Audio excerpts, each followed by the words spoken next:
Hello dear students. आज का हमारा लेक्चर नंबर 5, जिसमें हम डिस्कस करने वाले हैं हाइड्रोजन स्पेक्ट्रम यानी कि स्पेक्ट्रल सीरीज। तो आइए सबसे पहले टाइटल लगाते हैं और अपना लेक्चर स्टार्ट करते हैं।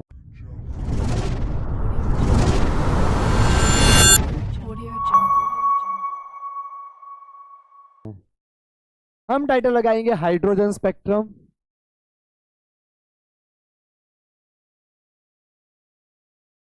और हम लिख सकते हैं स्पेक्ट्रल सीरीज, क्योंकि बहुत सारी इसमें हमें सीरीज मिलेगी, बहुत सारी लाइंस मिलेगी। इनफैक्ट फ्रेंड्स, अगर हम किसी गैस मॉलिक्यूल को हिट करें, एक्साइट करें, गैस मॉलिक्यूल और वेपर, उसको हम हिट करें, right, by passing electric current, तो उसमें से जो वीक किरणें निकलेगी, जो रेडिएशन निकलेगा, राइट, उसको हम प्रिज्म में से पास करें तो हमें यहाँ पे क्या मिलेगा? एक स्क्रीन पे एक स्पेक्ट्रम मिलेगा, राइट। ये जो स्पेक्ट्रम मिलेगा उसमें कुछ कुछ वेवलेंथ प्रेजेंट होगी, यानी कि स्पेसिफिक वेवलेंथ ही प्रेजेंट होगी, बहुत सारी वेवलेंथ प्रेजेंट नहीं होगी, राइट। तो यहाँ पे जो वेवलेंथ प्रेजेंट होगी और बहुत सारी वेवलेंथ यहाँ पे प्रेजेंट नहीं होगी, यानी कि कुछ कुछ स्पेसिफिक वेवलेंथ प्रेजेंट होगी। ऐसा क्यों होता है? तो वो बोहर ने जो एटॉमिक मॉडल दिया था उसके ऊपर से हम जान सकते हैं। यहाँ पे हमें जो स्पेक्ट्रम मिलेगा उसमें सेट ऑफ लाइन मिलेगी, बहुत सारी लाइंस यहाँ पे होगी, इस तरह से फिर गैप आएगा, फिर वापस लाइन होगी, उनकी गैप भी डिफरेंट डिफरेंट पोजीशन पे होगी, राइट। तो सबसे पहले एक Swedish school teacher John Jacob Balmer ने इसको ऑब्जर्व करा, राइट। उसके बाद उन्होंने बताया विजिबल रीजन के लिए, और फिर और भी कुछ लाइंस यहाँ पे मिली, और भी सीरीज मिली, स्पेक्ट्रम लाइंस मिली हमें, जिसकी हम डिस्कशन करने वाले हैं, राइट। फ्रेंड्स, ये जो वो डिस्क्रीट है लाइन स्पेक्ट्रम है, राइट, क्योंकि यहाँ पे कंटिन्यूस स्पेक्ट्रम नहीं मिलता, कुछ कुछ लाइन यहाँ पे एब्जॉर्ब हो जाती है। तो ऐसा क्यों होता है वो हम जानते हैं, राइट। तो इसको मैं मिटा देता हूँ और अब हम आगे की डिस्कशन स्टार्ट करते हैं।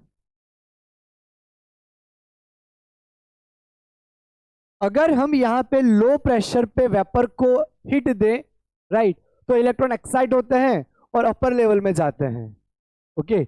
और वो उसी जगह पे जाते हैं जहाँ पे स्पेसिफिक वेवलेंथ मिले, स्पेसिफिक एनर्जी लेवल हो। इसीलिए ये जो लाइंस हैं बीच बीच में हमें नहीं मिल रही है लाइन स्पेक्ट्रम के अंदर, राइट। अब मैं आपको बताता हूं कि हमारे पास ये न्यूक्लियस है, ये हमारी first shell n is equal to 1, और हमने जो फॉर्मूला लर्न करा है -13.6 upon N square Z square. खैर अभी हम सिर्फ हाइड्रोजन एटम के लिए कर रहे हैं, तो हाइड्रोजन एटम के लिए z हमारा 1 बन जाता है, तो 1 रखेंगे तो -13.6 अपन एन स्क्वायर आएगा। अगर हम यहाँ पे n इज इक्वल टू 1 रखेंगे तो यहाँ पे हमारा एनर्जी लेवल जो मिलेगा वो -13.6 इलेक्ट्रॉन वोल्ट मिलेगा, राइट। फिर हमारा दूसरा लेवल आएगा n इज इक्वल टू 2, ये हमारा n इज इक्वल टू 1 है। n इज इक्वल टू 2 में अगर हम यहाँ पे 2 रखेंगे, 2 का स्क्वायर 4, तो हमें यहाँ पे मिलेगा -3.40 इलेक्ट्रॉन वोल्ट, राइट।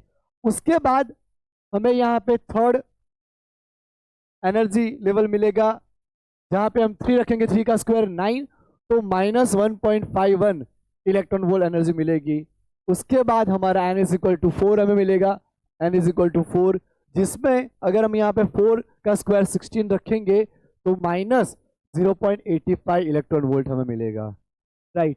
तो फ्रेंड्स, होता क्या है कि इलेक्ट्रॉन जब एनर्जी एब्जॉर्ब करता है तो वो हायर लेवल में जंप करता है, राइट। तो मान लो इलेक्ट्रॉन को हमने एनर्जी दी, यानी कि एक्साइट करा, हिट दी। अब हिट देने से क्या करेगा? वो इलेक्ट्रॉन एनर्जी को कैप्चर करेगा, एब्जॉर्ब करेगा, राइट। और अगर इन दोनों के एनर्जी लेवल के डिफरेंस, जितनी एनर्जी उसको मिल गई, डिफरेंस क्या था वो भी हमने आयनाइजेशन एनर्जी में डिस्कस करा था लेक्चर नंबर 4 के अंदर।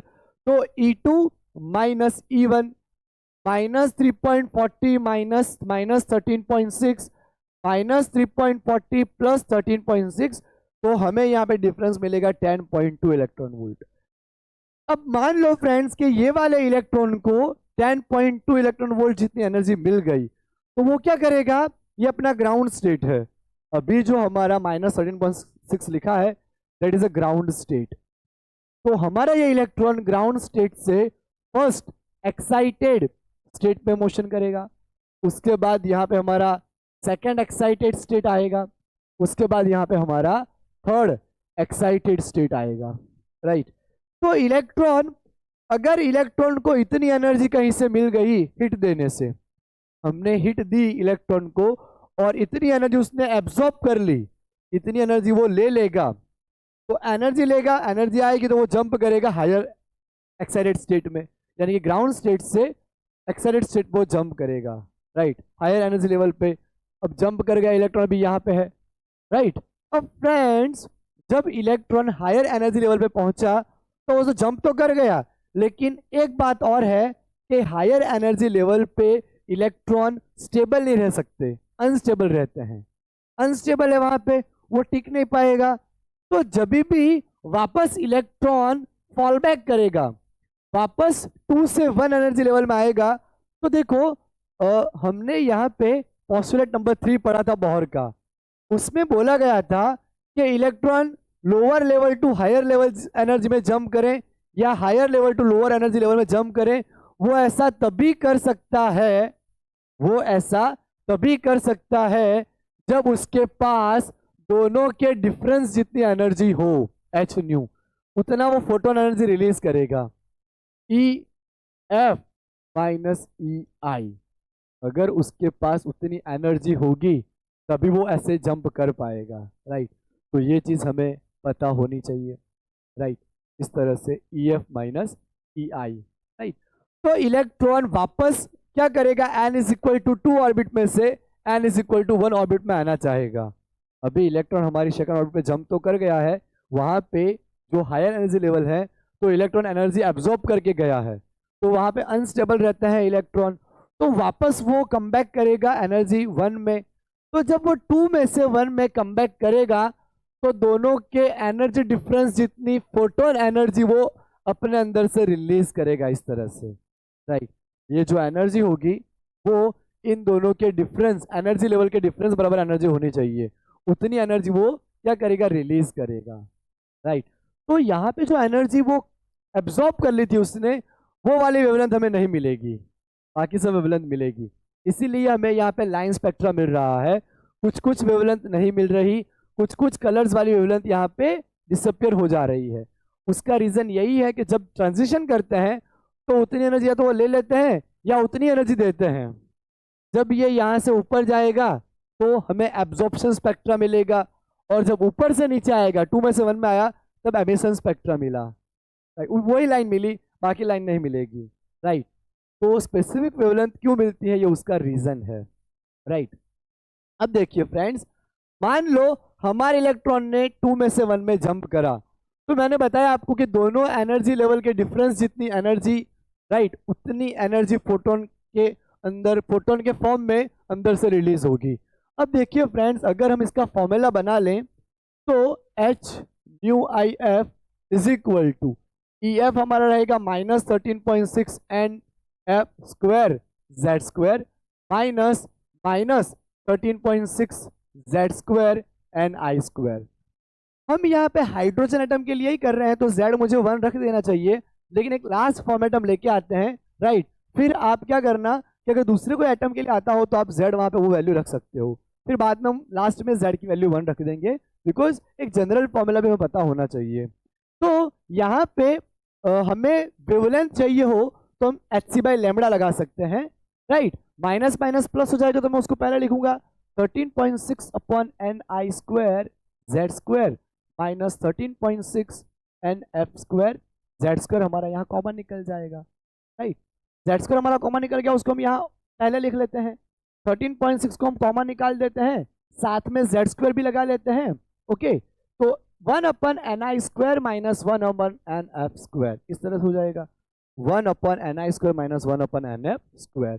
अब ये एच सी हमारा अगर नीचे चला गया तो 13.6 जेड स्क्वायर HC हमारा नीचे आ जाएगा, HC 1/n(I²) माइनस 1/n(F²), इस तरह से हो जाएगा। तो ये फॉर्मूला आपके लिए काफी इंपॉर्टेंट है। अब फ्रेंड्स 13.6 इलेक्ट्रॉन वोल्ट में है, राइट, ये पूरा हमारा इलेक्ट्रॉन वोल्ट में है, इलेक्ट्रॉन वोल्ट इलेक्ट्रॉन वोल्ट। तो अगर हम इसमें वैल्यूज रख दें HC की, राइट, उसको ऐसा यूनिट में कन्वर्ट कर लें, राइट, जूल में, और फिर वैल्यूज रख दें H और C की भी, तो हमें R मिलेगा रिडबर्ग कांस्टेंट, राइट। अब जो रिडबर्ग कांस्टेंट है उसकी वैल्यू हमें पता है कि रिडबर्ग कांस्टेंट R की वैल्यू आती है 1.097 10⁷ मीटर इनवर्स। लेकिन आप सोचिए कि 1/R कभी आएगा तो कैलकुलेशन करने में आपको बहुत दिक्कत होगी, राइट। जब भी हमारे पास ऐसी कैलकुलेशन आएगी कि 1/R, तो हमें 1/1.097 10⁷ करना पड़ेगा, दिक्कत होगी। या तो आप इस तरह से याद रखिए R = अप्रोक्सीमेटली 10⁷, या फिर आप R को अगर एंगस्ट्रॉम में कन्वर्ट कर लेते हो, राइट, 1/R को हम ले लेते हैं, 1/R आपको याद रखना हो तो 912 एंगस्ट्रॉम, एक्चुअली 911.5 एंगस्ट्रॉम आएगा, लेकिन इजी रहे कैलकुलेशन करने में तो हम ये ले लेंगे 1/R की वैल्यू। तो आपको याद रखना, अगर R याद रखो तो 10⁷ मीटर इनवर्स याद रखिए, या 1/R की डायरेक्ट वैल्यू आपको पुट कर देनी हो तो आप 912 एंगस्ट्रॉम याद रखना, तो आपके लिए काफी इजी रहेगा और आंसर भी आपके फटाफट से आएंगे। ओके, तो ये चीज हमने पढ़ी। तो अब ये फॉर्मूला आपको याद रखना है किसी भी स्पेसिफिक वेवलेंथ के लिए, और फ्रीक्वेंसी आपको निकालनी हो तो, राइट, आप उसको फ्रीक्वेंसी में कन्वर्ट कर सकते हो, ये H न्यू, H यहाँ आ जाएगा नीचे, राइट। तो फ्रेंड्स अगर आपको यहाँ पे वेवलेंथ निकालनी हो, राइट, तो R(Z²) ब्रैकेट में 1/Ni² माइनस 1/Nf²। फ्रीक्वेंसी आपको निकालनी हो तो आपको ऐसे यहाँ नीचे लाके, राइट, फिर C/C से आप मल्टीप्लाई कर सकते हो अगर आपको R की वैल्यू लानी है। R की वैल्यू नहीं लानी, आपको कैलकुलेट करना है तो वो थोड़ा लंबा हो जाएगा, राइट। तो सीधी सी बात है, आप एक काम करिए, वेवलेंथ मिल जाए, फिर वेवलेंथ और फ्रीक्वेंसी का रिलेशन आपको पता ही है, तो उस तरह से आप कर दीजिए, राइट। तो यहाँ पे वेवलेंथ का फॉर्मूला निकल के आया, जनरल फॉर्मूला ये 1/λ = RZ², 1/Ni² माइनस 1/Nf²। इस तरीके से हमें ये फॉर्मूला मिल गया, राइट। अब हम आगे बढ़ते हैं फ्रेंड्स, अब मैं इसको मिटा दूंगा, और सबसे पहले Swedish school teacher John Jacob Balmer ने स्पेक्ट्रल सीरीज डिराइव करी थी, जिसको बोला गया था बामर सीरीज, राइट। उसके बाद पता चला कि लाइमन बामर तो थी ही, लाइमन बामर पास्टन ब्रैकेट फंड तक हम सीरीज यहाँ पे ले सकते हैं, जिस हिसाब से इलेक्ट्रॉन का ट्रांजिशन होता है। तो देखो, मान लो n = 1 में ट्रांजिशन हो रहा है, तो 2 में से 1 में होगा, उसके बाद 3 में से 1 में होगा, उसके बाद 4 में से 1 में होगा, 5 में से 1 में होगा, 6 में से 1 में होगा। तो जितनी भी ये सीरीज हमारी ये लाइंस मिलेगी, तो एक सेट ऑफ ग्रुप, पूरा ग्रुप होगा, एक सेट होगा, तो स्पेक्ट्रल सीरीज बोलेंगे इसको। और ये जो स्पेक्ट्रल सीरीज होगी उसको नाम दिया गया बामर सीरीज, राइट। मैं हॉरिजॉन्टल लाइन ड्रॉ करके आपको दिखाता हूं, उसमें और इजीली हमें समझ आएगा। तो इसको मिटा देता हूं और हम आगे लाइन, स्पेक्ट्रम लाइन किस तरह से मिलती है अलग अलग वेवलेंथ वाली, उसमें लाइमन सीरीज की फर्स्ट लाइन सेकेंड लाइन किस तरह से मिलती है मेंबर, वो हम डिस्कस करते हैं। फ्रेंड्स हमने लास्ट लेक्चर, लेक्चर नंबर 4 जो एनर्जी लेवल का किया था, उसके अंदर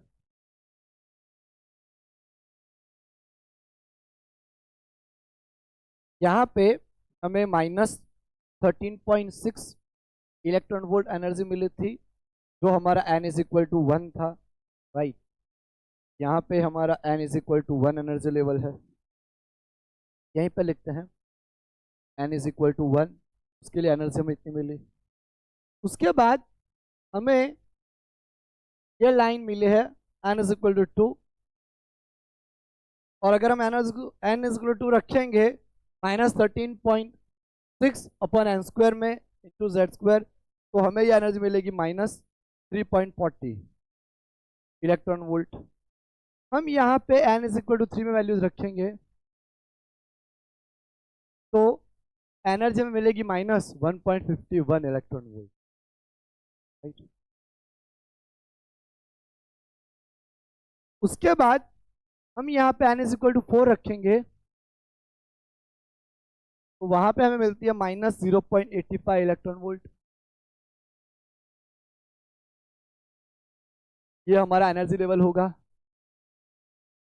उसके बाद अगर हम पाई रखेंगे n इज इक्वल टू पाई, तो हमें मिलेगी एनर्जी 0.54 इलेक्ट्रॉन वोल्ट। उसके बाद हम n इज इक्वल टू 6 लेंगे, n इज इक्वल टू 6, उसमें हमें एनर्जी मिलेगी -0.38, उसके ऊपर मिलेगी -0.28, फिर हम इनफाइनाइट ले लेंगे, इनफाइनाइट रखेंगे तो 0 एनर्जी मिलेगी। यहाँ पे हमारा n is equal to 6 energy level, फिर आएगा हमारा n इज इक्वल टू 7, फिर 8, फिर डैश डैश डैश डैश, तरह से इनफाइनाइट तक हो जाए। ये n इज इक्वल टू 7 हम ले लेते हैं।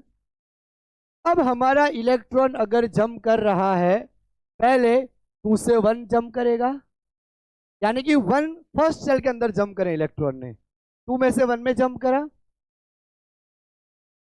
3 में से 1 में जंप करा, 4 में से 1 में जंप करा, 5 में से 1 में जंप करा, या 6 में से 1 में, या 7 में से 1 में। तो ये जो लाइंस मिलेगी उसको हम बोलेंगे लाइमन सीरीज। ये हमारी लाइमन सीरीज है, और इसके अंदर से जो लाइट्स निकलेगी वो अल्ट्रावायलेट में लाई करेगी, अल्ट्रावायलेट, ये आपको याद रखना है। उसका रीजन जो होगा वो अल्ट्रावायलेट होगा, राइट। अब तो बामर ने जो सीरीज नोटिस करी थी वो 2 में फॉल कर रही थी, तो 3 में से 2 में फॉल करेगी, राइट।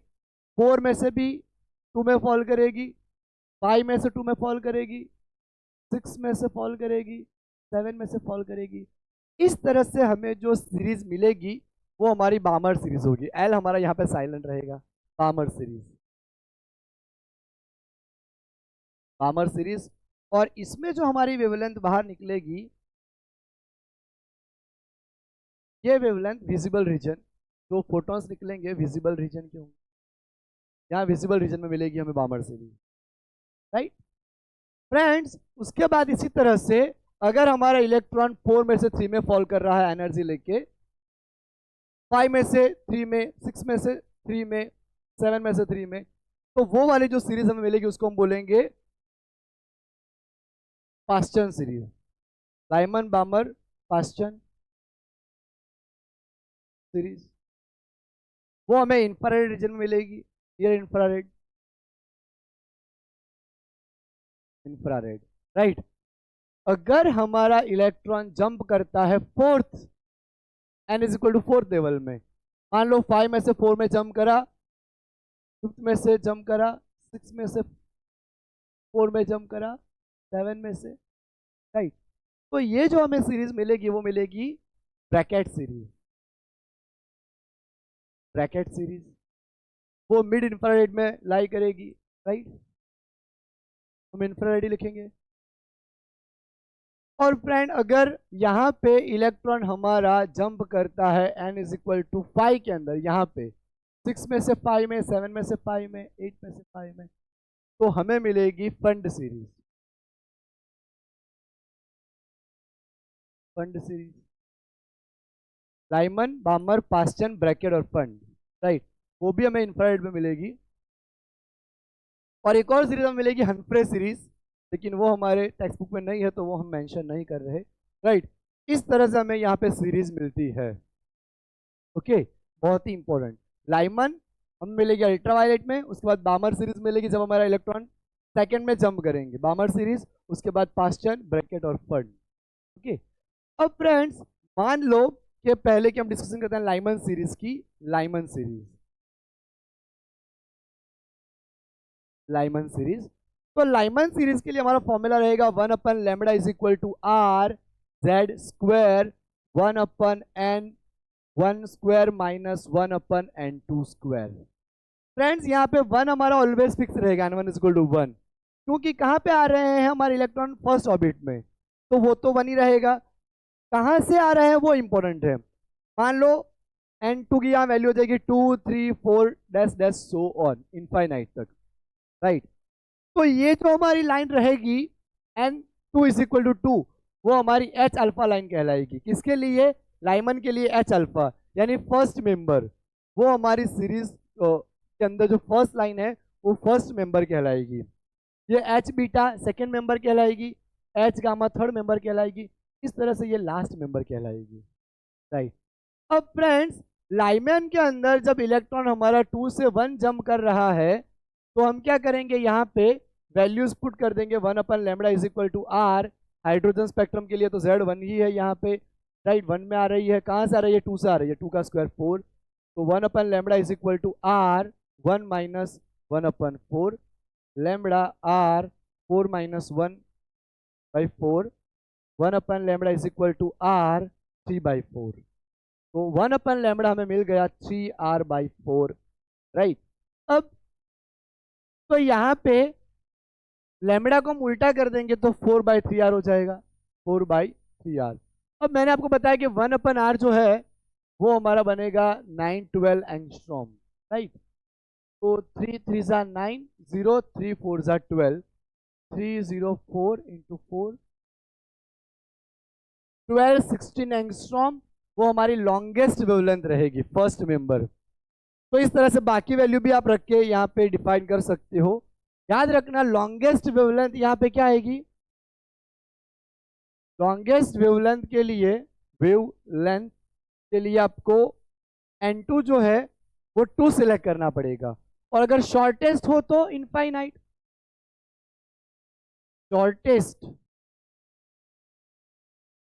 शॉर्टेस्ट के लिए आपको N1 इनफाइनाइट और N2 इनफाइनाइट चूज करना पड़ेगा। अगर आपको शॉर्टेस्ट वेवलेंथ पूछी हो तो यहाँ पे हमें इनफाइनाइट लेना पड़ेगा, राइट। लॉन्गेस्ट वेवलेंथ पूछी हो तो 2 लेना पड़ेगा, राइट। इस तरह से हम यहाँ पे डिस्कस कर सकते हैं, ओके। लाइमन सीरीज हमारी कहाँ लाई करेगी वो मैंने लिखा है, तो वापस नहीं लिख रहा अल्ट्रावायलेट में। इसी तरह अगर हम बात करें बामर सीरीज की, बामर सीरीज, तो 1/λ is equal to R Z square 1/n1 square minus 1/n2 square, where यहाँ पे n1 ऑलवेज हमारा 2 आएगा क्योंकि 2 में आ रही है सारे इलेक्ट्रॉन्स, राइट। और n2 हमारा आएगा 3 से स्टार्ट होगा, 3 4 5 डैश डैश इनफाइनाइट। तो पहला मेंबर कौन कहलाएगा, H अल्फा 3 रखेंगे तो मिलेगा, यहाँ 2 रखना है, H बीटा मेंबर, और ये लास्ट, राइट। तो इसके लिए हमारी लॉन्गेस्ट वेवलेंथ कहलाएगी जब वो 3 से 2 जंप करेगी। इलेक्ट्रॉन जब 3 से 2 जंप करेगा तो ये हमारी लॉन्गेस्ट वेवलेंथ कहलाएगी, लॉन्गेस्ट, और ये शॉर्टेस्ट, इसमें भी ये लॉन्गेस्ट। इसमें ऐसा है कि जितना नजदीक से ट्रांजिशन होता है वो हमारी लॉन्गेस्ट कहलाती है, जितना दूर से ट्रांजिशन होता है वो शॉर्टेस्ट कहलाती है, क्योंकि 1/, यहाँ पे है, राइट। तो ये चीज हमें ध्यान रखनी है, ओके। तो बामर सीरीज के लिए हमें मिला यहाँ पे। इसी तरह से लाइमन बामर के बाद पास्टन सीरीज, पास्टन सीरीज में 1/λ इज इक्वल टू आर 1/, यहाँ पे 3 का स्क्वायर माइनस n स्क्वायर, तो n यहाँ पे आ जाएगा 4 5 6 dash dash up to infinite, right. कौन सी सीरीज आपको चाहिए, कौन सी लाइन चाहिए, कौन सा मेंबर चाहिए, उस हिसाब से आप नंबर रख सकते हो, ओके। 4th नंबर पे हमारी आएगी उसके बाद ब्रैकेट सीरीज, ब्रैकेट सीरीज। तो ब्रैकेट सीरीज में हम यहाँ पे रखेंगे, यहाँ पे z स्क्वायर मैंने 1 ले लिया है, Z1 आ जाएगा, आर जेड स्क्वायर, z की वैल्यू 1 हो जाएगी, 4 का square n square, where n is equal to 5 6 7 dash so on infinite. ये हमारी पहली लाइन H अल्फा कहलाएगी, ये H बीटा दूसरी लाइन। उसके बाद हमारी फंड सीरीज, फंड सीरीज में हमारा फॉर्मूला आएगा 1/λ is equal to R Z square 1/5 square minus 1/n square, where n is equal to 6 7 8 9 dash dash so on. और फर्स्ट लाइन यहाँ हमारी आएगी n is equal to 6, second line आएगी n is equal to 7 8, इस तरह से हमारी values यहाँ पे मिल जाएगी हम, राइट। तो लाइमन बामर पास्टन ब्रैकेट और फंड, इस तरह से हमें डिफरेंट यहाँ पे सीरीज मिल रही है, और किस तरह से हमें यहाँ पे क्वेश्चन करना है सॉल्व वो भी मैंने आपको बताया, राइट। तो फ्रेंड्स ये चीज़ काफ़ी इंपॉर्टेंट है, राइट। अगर अभी जेईई मेन 2024 में भी इसके क्वेश्चन आए हुए हैं, जेईई मेन 2024 में भी इसके क्वेश्चन आ चुके हैं, राइट। तो ये आपको इस तरह से सॉल्व करना होगा ये वाले क्वेश्चन, राइट। तो आपके लिए टॉपिक काफ़ी इम्पोर्टेंट है ना।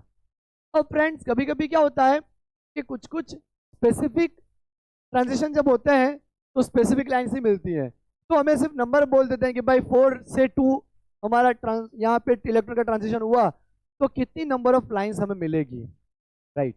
अब देखो मैं आपको बताता हूँ कि 4 से 2 ट्रांजिशन होता है यहीं पे, ये ब्लू कलर से दिखा रहा हूँ आपको।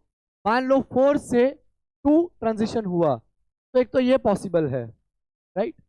फिर 3 से 2 पॉसिबल है, फिर 4 से 3 पॉसिबल है, राइट। तो 4 से अगर 2 हुआ तो ये वाली पॉसिबल है, राइट। तो 3 लाइन यहाँ पे पॉसिबल हुई।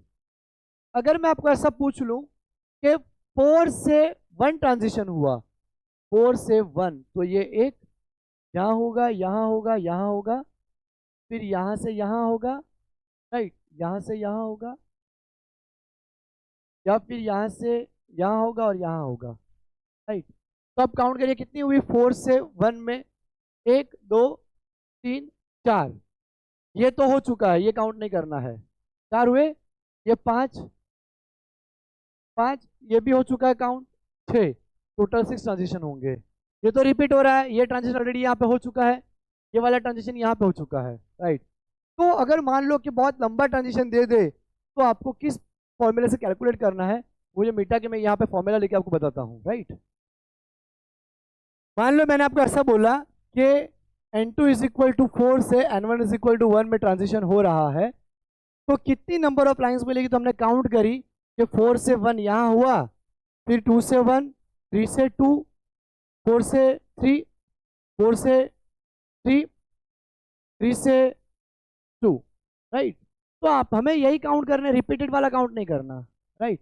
एक बार काउंट कर लिया फिर, तो ऐसे कंफ्यूजन हो सकता है।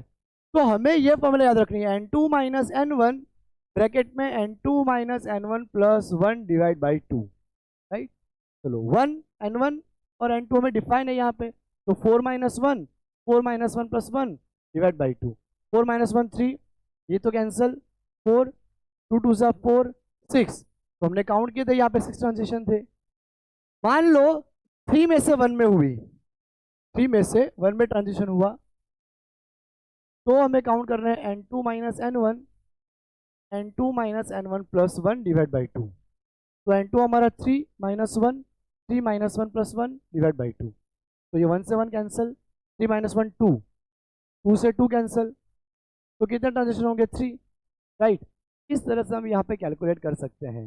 फ्रेंड्स अब मैं आपको जेईई मेन 2024 के साथ जो बाकी क्वेश्चन पूछे गए हैं वो सारे क्वेश्चन कराऊंगा। टोटल हम 6 क्वेश्चन करेंगे और ये चैप्टर हम खत्म करेंगे। फ्रेंड्स हमें 2 क्वेश्चन करने हैं, पहला हमारा नीट 2017 का और दूसरा नीट 2016 फेज 1 का।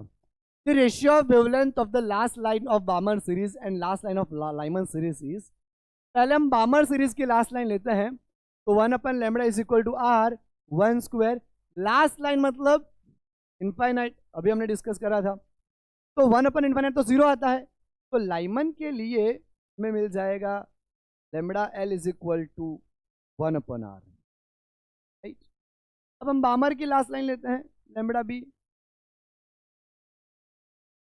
सॉरी पहले मैंने लाइमन के ले लिया, बामर के ले लेते हैं आर 2 का स्क्वायर, उसमें भी लास्ट है तो लास्ट के लिए तो इनफाइनाइट ही आएगा, तो lambda B is equal to R by 4, तो बामर के लिए 4 बाई आर आ जाएगा। हमें किसका रेशियो बोला है, Balmer to Lyman, Balmer to Lyman, Balmer आया 4 बाई आर, लाइमन आया 1 बाई आर से आर कैंसल, 4 बाई 1, तो लैम्बडा भी अपन लैम्बडा एल हमारा 4 बाई 1 आ जाएगा, आंसर हमारा हो जाएगा 4, राइट। अब हमें नीट 2016 फेज 1 का क्वेश्चन करना है। Given the value of Rydberg constant that is 10⁻7 metre inverse, R की वैल्यू तो बट ऑब्वियसली में पता भी है और बता भी रखी है, अच्छा है, right. The the wave number of the last line of the बामर series in hydrogen spectrum will be. बामर series की जो लास्ट लाइन है राइट वो पता करनी है। तो ये रही, यही क्वेश्चन है, बामर की लास्ट लाइन पता करनी है, लेकिन वेव नंबर पूछा है यहाँ पे। वेव नंबर क्या आता है, 1/λ फाइंड करना है। तो लैम्बडा बी हमारा क्या है, यहाँ पे 4/r आया, उल्टा कर देंगे तो r/4 हो जाएगा। 1/4 0.25 और r तो 10⁻⁷ है ही, तो 0.25 10⁻⁷ मीटर इनवर्स। ये रहा, ये हमारा आंसर आ गया राइट। और हम क्वेश्चन करते हैं फ्रेंड्स, और दो क्वेश्चन हमारे पास। पहले हमें करना है नीट 2016 का क्वेश्चन।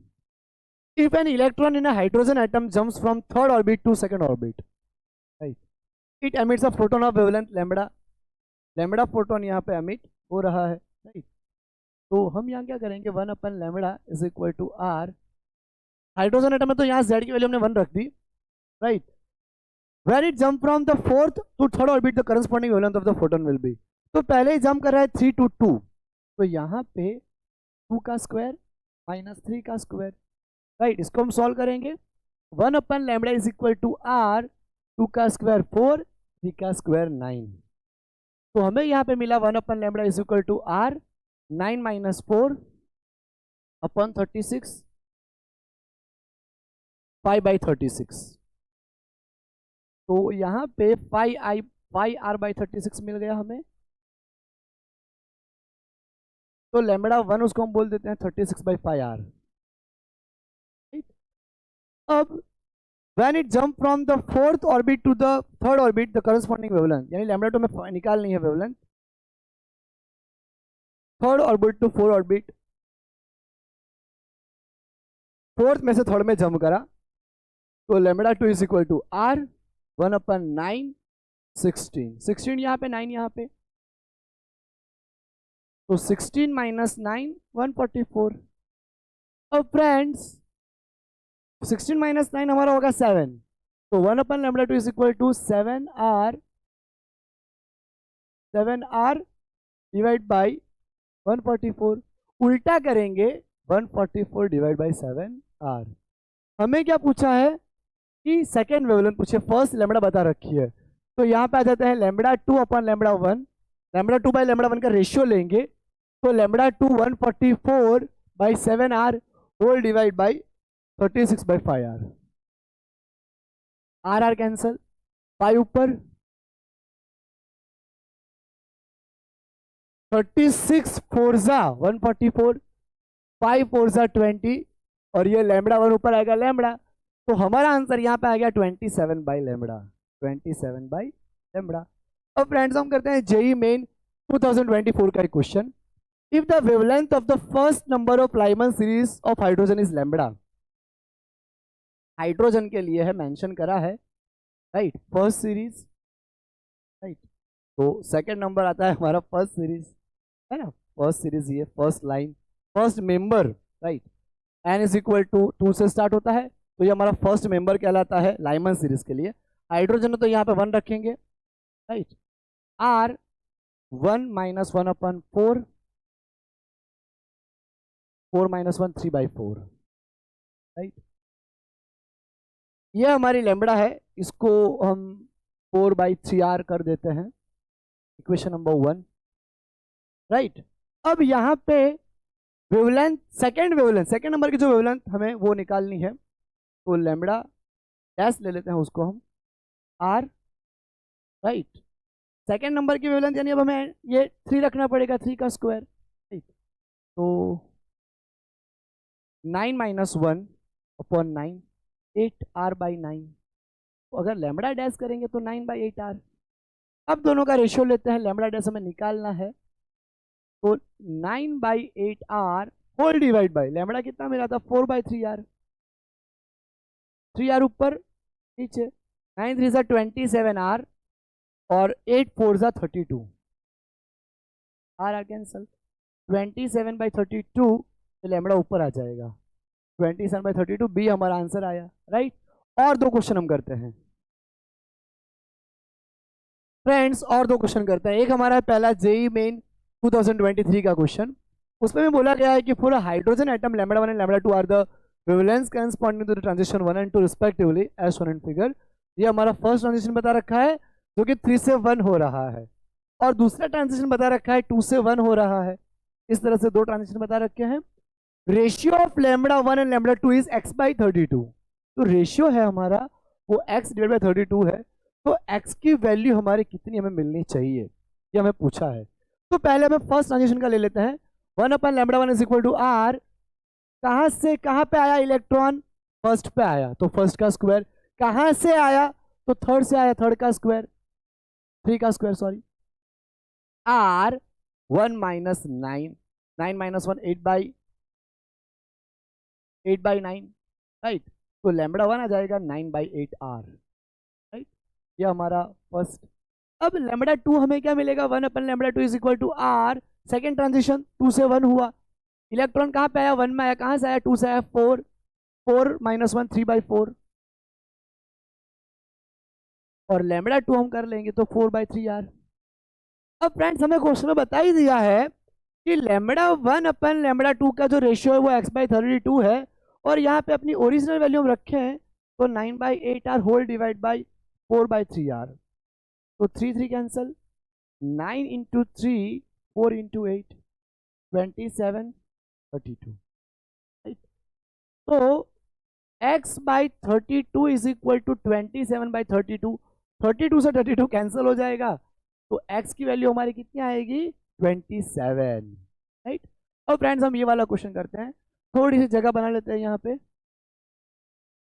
ओके, अब हम स्टार्ट करते हैं। देखिए, if lambda 1 and lambda 2 are the wavelength of the third member of Lyman. पहले लाइमन का फॉर्मूला लिखेंगे, हाइड्रोजन के लिए लाइमन यहाँ पे इस तरह से आता है, और n की वैल्यू आती है 2 3 4।